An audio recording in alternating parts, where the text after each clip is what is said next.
السلام عليكم ورحمة الله وبركاته. حبايبي عاملين ايه؟ ازيكم عاملين ايه؟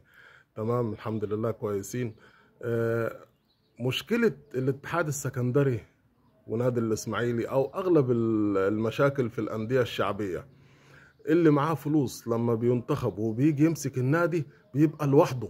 يعني هو الناس بتقول له انت شيل بقى لوحدك، شيل الصفقات لوحدك من جيبك الخاص، شيل المرتبات، شيل عقود اللاعبين، شيل كل حاجة في النادي بتشيله لوحده. فعشان كده الناس اللي معاها فلوس بتبعد، فما بيلاقوش حد ما بيلاقوش حد ان يقف جنبهم ويساعدهم ويشيل معاهم. دي مشكلتنا احنا هنا في مصر للأسف. احنا هنا في مصر كده، وهنفضل للأسف هنفضل كده. ما عدا أندية الشركات معروفة، منتظمة. حتى لو بيدي اللعيب مثلا مليون 2 مليون جنيه، بس منتظمين في المرتبات وفي المكافآت لو اللعيبة عملت حاجة كويسة لأنديتها بإذن الله. ربنا يوفق الجميع إن شاء الله، والسلام عليكم ورحمة الله.